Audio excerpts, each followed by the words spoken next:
Hello વિદ્યાર્થી મિત્રો, જો વિડીયો ઝાંખો દેખાતો હોય તો સેટિંગમાં જઈને ક્વોલિટીમાં જઈને હાયર પિક્ચર ક્વોલિટી અથવા 720 પિક્સલ ઉપર ક્લિક કરી નાખવાનું, એટલે તમારો વિડીયો એકદમ ક્લીન દેખાશે.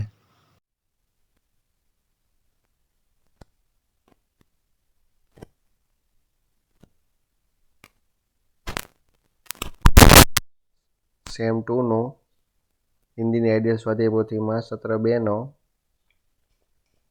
7મો પાઠ છે. બડે કહાની નિર્માણ છે, એટલે કે વાર્તા કેવી રીતે બનાવી એના ઉપર છે. જો વિડીયો ગમે તો લાઈક કરજો, શેર કરજો, કોમેન્ટ કરજો અને તમારા બીજા વિદ્યાર્થી મિત્રો સુધી પણ પહોંચાડજો. તમે વોટ્સઅપ દ્વારા પણ વિડીયો શેર કરી શકશો. ચાલો તો હવે પાઠની શરૂઆત કરીએ. પાઠનું નામ છે બડે કહાની. ચાલો સૌથી પહેલાં આવે છે એમાં વિકલ્પો. એમાં પહેલો વિકલ્પ, દાના કોણ લાતા થા? તો જવાબ આવશે ડી, એ અને બી. તો એમાં આવશે કૌવા અને બીમાં આવશે મુર્ગી. પછી બીજું છે, એક દિન કૌવા ક્યાં લેને ગયા? તો જવાબ આવશે બી, ચાવલ. પછી ત્રીજું છે, બિલ્લી ક્યાં માંગને આવી थी? તો જવાબ આવશે એ, ચક્કી. પછી ચોથું છે, ખાલી જગ્યા કા મુંह दाने से एकदम फूल गया था? तो जवाब આવશે સી, મુર્ગી. પછી આગળ આવે છે, એક દो वाक्य में उत्तर लिखिए. એમાં પહેલું છે, घर में कौन कौन रहता था? तो કે घर में कौवा और मुर्गी रहते थे. પછી બીજું છે, मुर्गी से दाना मांगने कौन आया? तो कि मुर्गी से दाना मांगने के लिए घोड़ा आया. પછી ત્રીજું છે, घोड़ा दाना क्यों मांग रहा था? तो कि घोड़े को बहुत भूख लगी थी, इसलिए वह दाना मांग रहा था. પછી ચોથું છે, मुर्गी डरकर कहाँ छिप गई? तो कि मुर्गी डरकर चक्की के पीछे छिप गई. પછી પાંચમું છે, बिल्ली को चक्की क्यों चाहिए थी? तो कि बिल्ली को दाना पीसने के लिए चक्की चाहिए थी. પછી छठू છે, चक्की से आटा क्यों नहीं निकल रहा था? तो कि बिल्ली ने चक्की में दाना डालते ही मुर्गी उसे मुंह में भर लेती थी, इसलिए चक्की से आटा नहीं निकल रहा था. પછી આગળ ત્રીજો પ્રશ્ન છે, કહાની કે આધાર પર દી ગઈ ખાલી જગ્યા ભરે. એમાં પહેલી છે, કૌવા અને મુર્ગીની વાર્તા. એમાં તમારે જે ખાલી જગ્યામાં આવતું હોય આમાંથી જોઈને પૂરી નાખવાનું છે કે શું આવે છે. આ બધી જે ખાલી જગ્યામાં છે એ તમારે લખી નાખવાની છે. તો ખાસ જોઈ લેજો, બરાબર. ખાલી જગ્યા તમારે જોઈ લેજો એકવાર કે ક્યાં કયો શબ્દ આવે છે. ખાસ ભૂલ્યા વગર આડો અવળો શબ્દ ન થઈ જાય. પછી આગળ ચોથો પ્રશ્ન છે, શબ્દો કો ભેદ જાણકર उसका वाक्य में प्रयोग કરીએ. આદિ એટલે કે આદિ. આમ આદિ હોય તો શું થાય? પ્રારંભ. તો કે વાલ્મીકી આદિ કવિ થે. હવે આમ આદિ હોય તો કે અભ્યસ્ત એટલે કે મનુષ્ય નવીનતા કો સ્વીકારને કા આદિ હો ગયા હે. પછી અપેક્ષા અને ઉપેક્ષા. અપેક્ષા એટલે કે ઈચ્છા અને ઉપેક્ષા એટલે કે અવગણના કરવી. ચલો, આ અપેક્ષાનું વાક્ય શું થશે? તો કે જન્મદિન પર રાહુલ को उसकी अपेक्षा अनुसार उपहार मिले. આમાં ઉપેક્ષામાં શું આવશે? તો કે કભી કિસી કી ઉપેક્ષા નહીં કરની ચાહીએ. ચાલો, પછી આવે છે અશક્ત અને આસક્ત. અશક્ત એટલે કે અસમર્થ, આસક્ત એટલે કે મુગ્ધ. चलो, આ અશક્તનું વાક્ય શું થઈ છે? તો કે મેરે पैर में चोट लगने के कारण चलने में अशक्त हूँ. चलो, आसक्तનું શું થાય છે? તો કે चित्रकार की कला पर सभी आसक्त हो गए. ચાલો, ગ્રહ.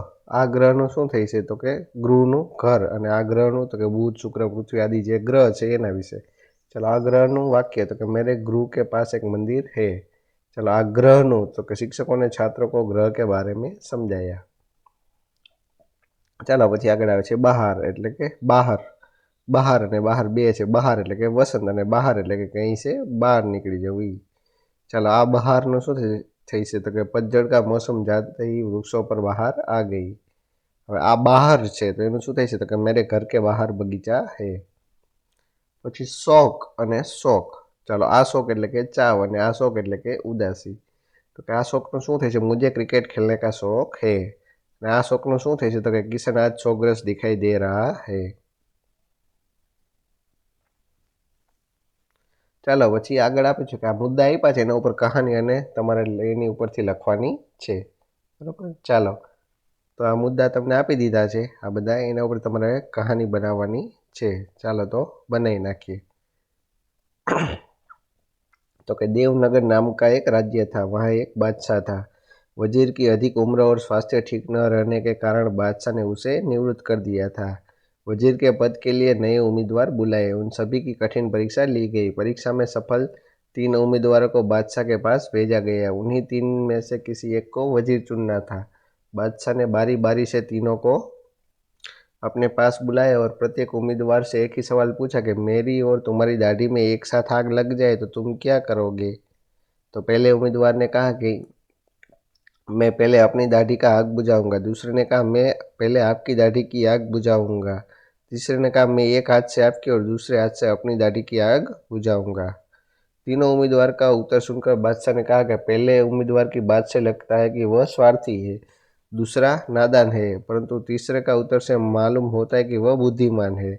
बादशाह ने तीसरे उम्मीदवार को नए वजीर पद पर नियुक्त कर लिया। ચાલો પછી આગળ આવે છે ઢાંચે ઉપરથી कहानी લખો। मुद्दा ઉપરથી આ તમને આવ્યા છે એના ઉપરથી लखवानी છે वार्ता। चलो तो कि एक बार एक कुत्ते ने कई दिनों तक खाने के लिए कुछ न मिला।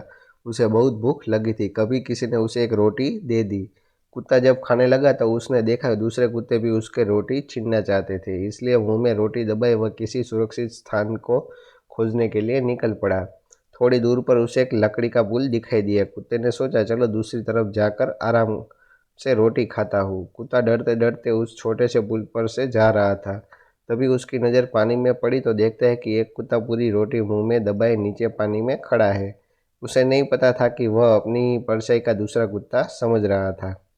कुत्ते ने सोचा कि मैं ये रोटी भी उसे छीन लूँ तो भरपेट खा सकूंगा, और रोटी छीनने के लिए पानी में दिखाई देने वाला कुत्ते पर भौंका और उसके मुंह खोलते उसकी रोटी पानी में जा गिरी। उसे अपनी रोटी भी गंवानी पड़ी और भूखा भी रहना पड़ा। चलो आनी ઉપરથી શીખ શું મળે તો કે લાલચ બુરી બલા હે। ચલો આ વાર્તાનું શીર્ષક એટલે કે ટાઇટલ શું થઈ છે તો કે લાલચી કુત્તા। ચાલો પછી એક બીજા મુદ્દા આપ્યા છે એની ઉપરથી તમારે वार्ता लखवानी है, बराबर। लालच का बुरा फल। तो कि रामपुर में गरीब नाई रहता था। वो दिन भर लोगों के बाल काटता और जो कुछ मिलता उससे अपने परिवार का गुजारा चलाता था। एक दिन नाई को कहीं से मुर्गी मिल गई। वो मुर्गी रोज सुबह सोने का अंडा देती थी। नाई की किस्मत खुल गई, वह देखते देखते मालदार बन गया। धीरे धीरे इस मुर्गी की चर्चा सारे गांव में होने लगी। नाई की इज्जत भी बढ़ गई। एक दिन नाई ने सोचा यह मुर्गी रोज सोने का अंडा देती है, इसके पेट में तो सोने के बहुत अंडे होंगे। यदि इसे चीरकर सारे अंडे एक साथ निकाल लूँ तो रोज रोज की यह खटपट दूर हो जाएगी। मैं एक ही दिन में मालामाल बन जाऊंगा। ऐसा सोचकर नाई ने एक तेज चाकू से मुर्गी का पेट चीर डाला। मुर्गी जोर से चीखी और थोड़ी देर में छटपटाकर मर गई। वह एक साधारण मुर्गी थी, उसके पेट में एक भी अंडा नहीं था। नाई के पछतावे का पार न रहा। पछताने से क्या होने वाला था। ચાલો આની પછી શીખ શું મળશે તો કે લોભ या लालच का नतीजा बुरा होता है। અને વાર્તાનું ટાઇટલ તો કે લાલચ का बुरा फल। ચાલો પછી આગળ છે કે નીચે દે ગયે ચિત્ર કે આધાર ઉપર કહાની લીખીએ। ચાલો અહીંયા એક કૂવો છે, કૂવાની બહાર એક સસલું છે અને એનો સસલું છે અને સિંહ પણ છે। સિંહ એનું મોઢું કૂવાની અંદર જોવે છે। એની ઉપરથી તમારે વાર્તા બનાવવાની છે।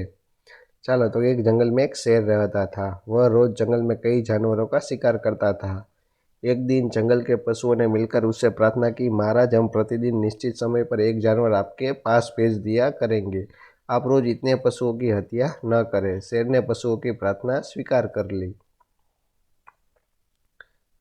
अब रोजाना वादे के मुताबिक निश्चित समय पर एक जानवर शेर के पास आने लगा। एक दिन एक खरगोश की बारी आई। वह जानबूझकर शेर के पास देरी से पहुंचा। शेर को बहुत गुस्सा आया। उसने खरगोश से देरी से आने का कारण पूछा। खरगोश ने जवाब दिया कि महाराज रास्ते में मुझे एक दूसरा शेर मिल गया था। वह मुझे मारकर खाना चाहता था। उससे मैं जल्दी लौटने का वादा कर आपके पास आया हूँ। यह सुनकर शेर को बहुत गुस्सा आया। वह गरज कर बोला, चल दिखा कहाँ है वह शेर। खरगोश शेर को एक गहरे कुएं के पास ले गया और बोला, महाराज इसी में वह दुष्ट छिपा है। शेर ने कुएं में झाँका। कुएं के पानी में उसे अपनी परछाई दिखाई दी। उसी को दूसरा समझकर वह कुएं में कूद पड़ा और डूबकर मर गया। खरगोश की जान भी बच गई। जंगल के सभी जानवरों ने खरगोश का धन्यवाद किया। हालो આવી બુદ્ધિ પણ ક્યારેક વાપરવી જોઈએ।